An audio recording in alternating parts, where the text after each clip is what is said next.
नमस्कार मंडळी, आज मी तुम्हाला चटणी करून दाखवणार आहे। खोबऱ्याची चटणी करून दाखवणार आहे। तर त्याच्यासाठी मी इथं बेडगे मिरच्या घेतलेले। ही कलरला असते बघा, तिखट नसते अजिबात। आणि ही आपली लवंगी मिरची आहे, ही तिखट असते। तर ह्याची मी देठ वगैरे काढून घेणार आहे आता आणि तुम्हाला दाखवते मी खोबऱ्याची चटणी मी कशी करते ते।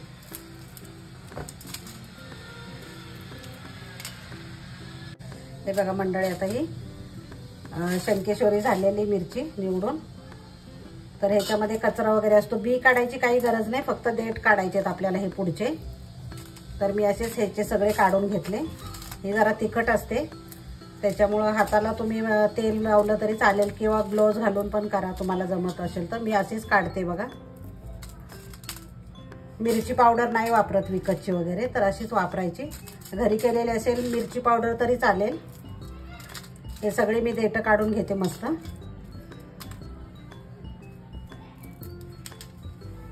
मंडळी पूर्ण निवडून झालेल्या आहेत मिरच्या। तर त्याच्यासाठी मी एक खोबरं घेणार आहे आणि लसूण घेणार आहे। लसूण पण मी सोललेला आहे, लसूण घेणार आहे आणि मीठ लागेल आणि जिरे लागतील थोडेसे। एवढीच वस्तू घालून मी करणार आहे खोबऱ्याची चटणी। खूप मस्त होते, टेस्टी होते। तर तुम्ही पण नक्की करून बघा माझ्या पद्धतीने।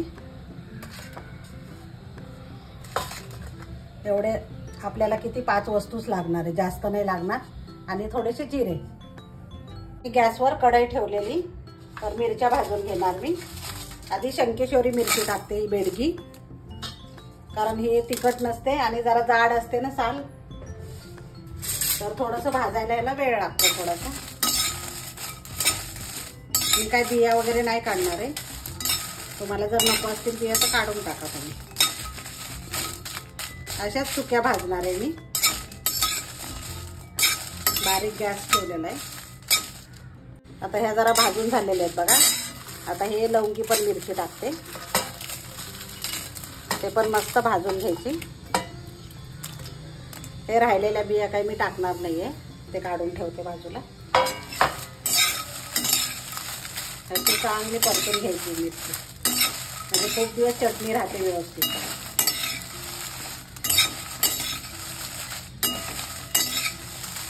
मिरची भाजते तोपर्यंत मी खोबरं चिरून घेते।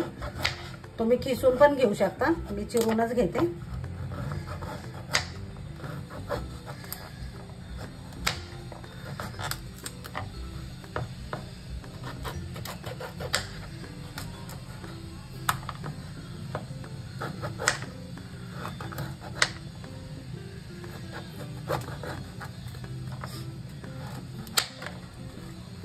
मिरच्या काढून घेतल्या, मी खोबरं टाकते।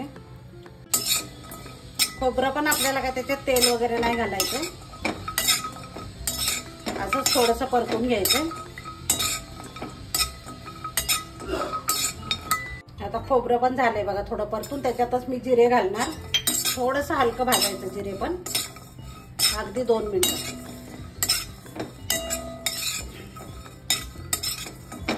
आता आपण काढून घेणार ते, जास्त नाही भाजायचं, लगेचच तडतड होत आहेत बघा जिरे। आता लसूण टाकायचा, थोडासा गरम करायचा, जास्त नाही। लसूण पण थोडासाच आपल्याला भाजायचा आहे, गरम कढई तर जास्त नाही हे करायचं। आता मी गॅस बंद करते। तर आता मिरच्या गार झालेल्या आहेत, आपण आता सगळ्या टाकून घेऊया भांड्यामध्ये।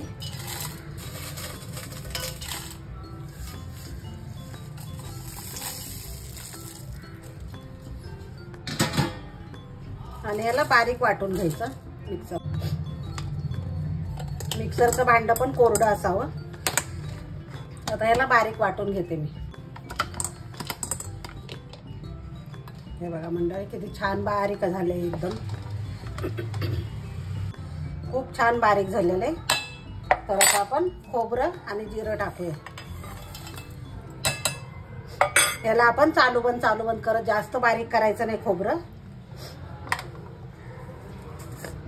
आणि मीठ टाकायचं।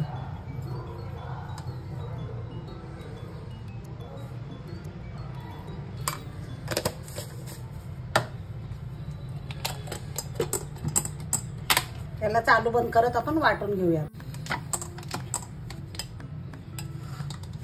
हे बघा मंडळी, जास्त आपण बारीक केलेली नाहीये। आता लसूण टाकायचं।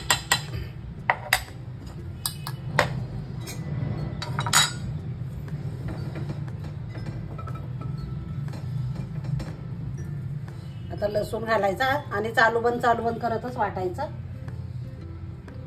हे असे मिक्स करून घ्यायचे, जास्त फिरवायचा नाही, नाही तर बारीक होते चटणी।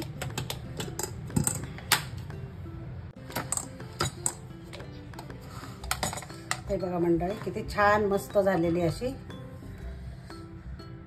हे बघा, कलर पण किती सुंदर आलाय। मी तुम्हाला काढून दाखवते, किती छान झालेली बघा चटणी आपली, खूपच भारी होते। तर तुम्ही पण नक्की करून बघा। आणि उन्हाळ्यामध्ये ना आता इथून पुढे भाज्या खायचा कंटाळा येतो, तर अशा चटण्या असल्या ना तर खूप छान वाटतं जेवायला पण। चटणी आणि लोणचं खूपच भारी वाटतं, तर हे नक्की करून बघा तुम्ही पण।